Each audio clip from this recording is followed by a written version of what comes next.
Long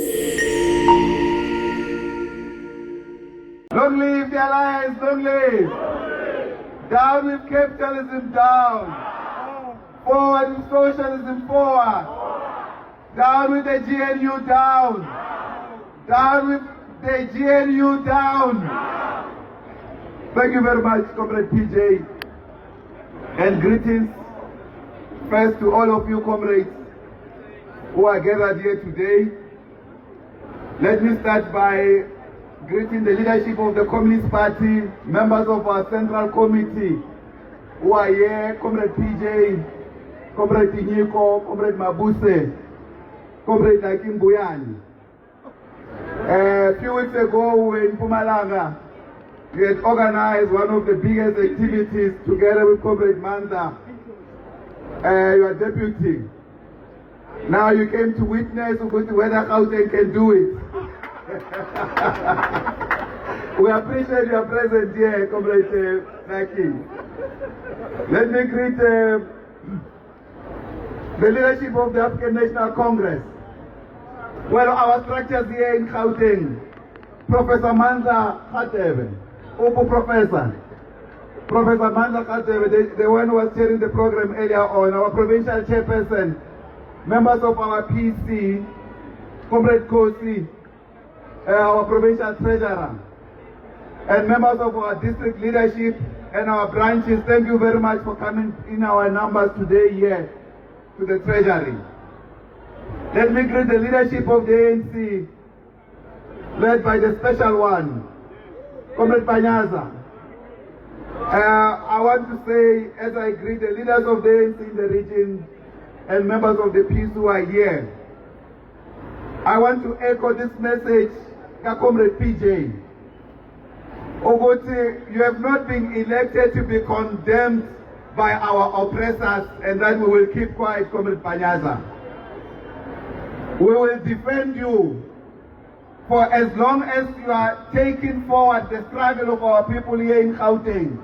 We will not allow the opposition like the DA to think that they can make you their playground. They will find us there in that ground to engage them before they come to you. You are right, Helen Zille and the DA must get off from the affairs of the African National Congress. They are not our members. They must not interfere in the affairs of the African National Congress and in the affairs of our liberation movement. Let me say, as I greet the other comrades and say, we will defend Comrade Panyaza here in Gauteng and defend the ANC everywhere. Because, like Comrade Mike Chigago was saying, we are not an opposition to the African National Congress. We are members of the African National Congress in our own right. As members of the Communist Party, I'm a member of the African National Congress in my own right. And that right cannot be taken away by the relationship in government between the ANC or the government of national unity. And therefore, Comrade Panyaza, we can say you have got our full support to continue the programs we have started here in Gauteng. And we wish our premiers across other provinces can also join Comrade Panyaza and create jobs in our communities, because we have shown it can be done. On the matter of education that we have raised, we want to say we agree with you. We are always available to revive education in our communities and in our country. And therefore, we are happy that as we are going to enact the Better Act, to implement the Better Act, Basic Education Law Amendment Act, that has now been postponed for a while because of trying to engage the interests of the racist white minority individuals who do not want this country to move forward. We are happy that, Comrade Panyaza, you started this thing on the ground. Actually, the Better Act is your act. You started it on the ground to open the schools here in Gauteng for the African children, the black children, to attend any school. Now that's going to be a reality. I'm happy that the government you are leading is ready to implement this project, even from a resource perspective. Now let me greet the fellow fighter, Mike Shingange, the president of NEAU, our fighting union, and the deputy president of the mighty federation, COSATU. We are continuing the struggle. You have been on the battle. A few weeks ago, we joined you on this terrain. And we said we'll continue the race. And as we continue again, other programs will be together again. Because we have to defend the rights of our workers in this country. And we should no longer allow a situation where the workers' rights are determined by the needs of capital. No. The workers' rights and the workers' access to jobs must be determined by the needs of society. Our society is in dire need of anything. Services that we are not able to fulfill at the moment. But because we have handed over our workers to the hands of exploiters, the capitalist forces led by minority white individuals. And I'm going to come to this question when I give a message. I'm just giving the greetings to our leaders. I'm going to talk to this particular point. Comrade Chigange Siyabonga, the leadership here COSATU on the ground. I was saying to the provincial secretary of NEAU here that we meet almost every second day on the street. He's a street secretary.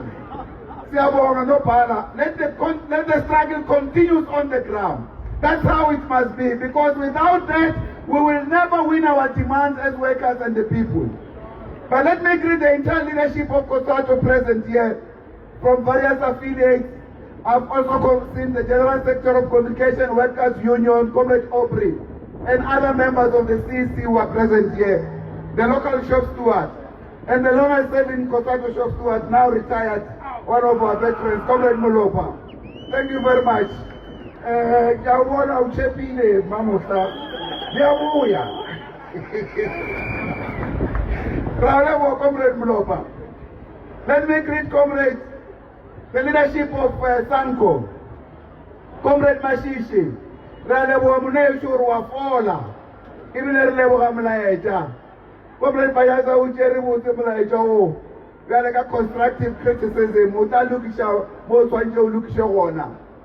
Raulebo, even Ralebo Lemlaejo, Rimelishe Malukamuka, Asankwa Lembonamu. Rimelishe, the MK Liberation War veterans. Primarily, the Progressive Youth Alliance in all your totality. Comrade Mzwandi Letapudi, National Secretary of our Young Communist League.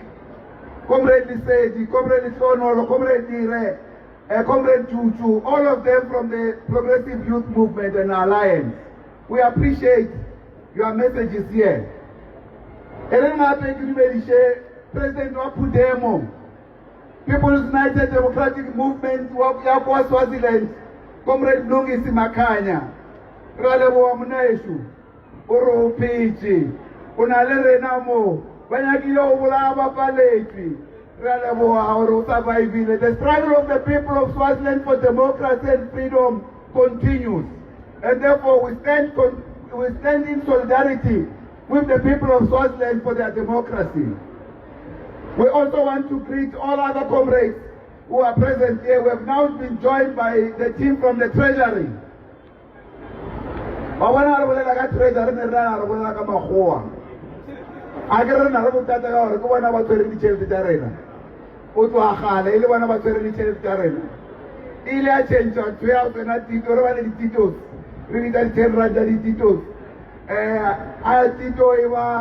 The first black Governor of the Reserve Bank. Yalema comrade,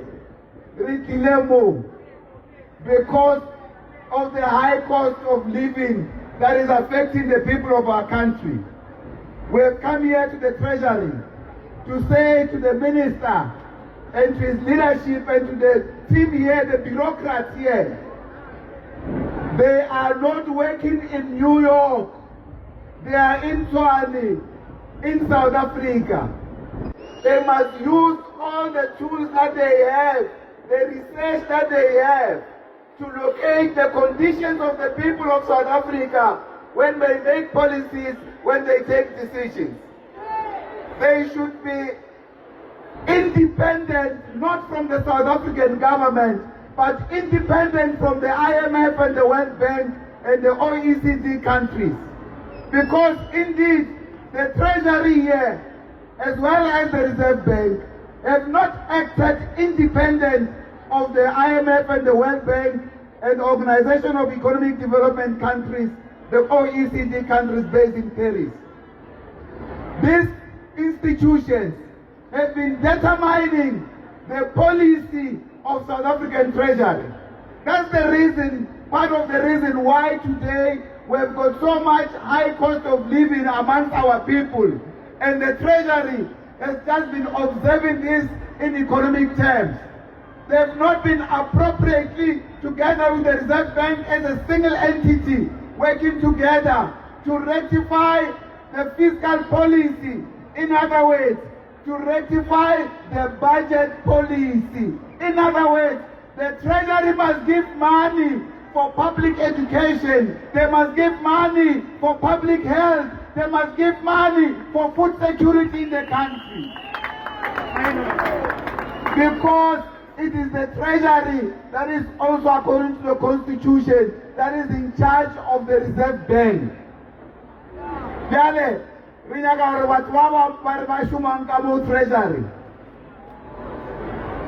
They must bring down food prices.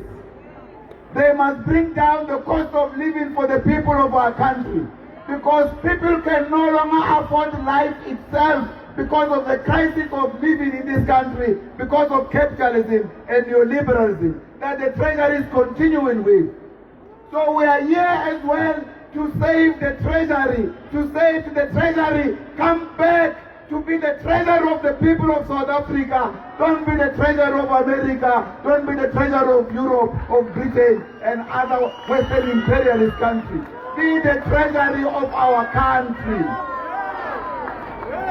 Most of you here, the delegation from the Treasury, you travel across the country, you see the problems in our communities, in our country. You are therefore not researchers from Europe who do desktop research about the policy that must be applied in South Africa, and you just do it just because it comes from America or from the IMF and the World Bank. We want the Treasury to give government money, to create money for creation of work in our country. And we have said, work is a right. We want all our people to have the right to work. By the way, this question is inside the Freedom Charter, the right to work. How can we preside over so much unemployment in our country that is led by revolutionaries? This must come to an end. That is why, comrades, as we are fighting against the high cost of living for our people and calling for measures to reverse this high cost of living, we want the Treasury as well, the Minister in particular, to make direct interventions. Currently, the price of oil has been going down internationally. But as we get relief of the price of petrol, the producers, the retailers, do not reduce the prices of food. The cost of living continues to be high. We want the capacity of the state to resolve this logjam and this crisis, so that our people can be relieved from the crisis of poverty. We are also saying, Comrade Nyeko will read the full memorandum. We are also saying we need a doubling up of the distress grants to the poor. And as we double up, we make it a universal income grant permanent to everyone that is unemployed, until the government and capital work together to make sure that they create jobs. But the government takes responsibility for job creation. You cannot be government and say you are not responsible for job creation. It is the task of government to secure jobs, to guarantee jobs for all the people.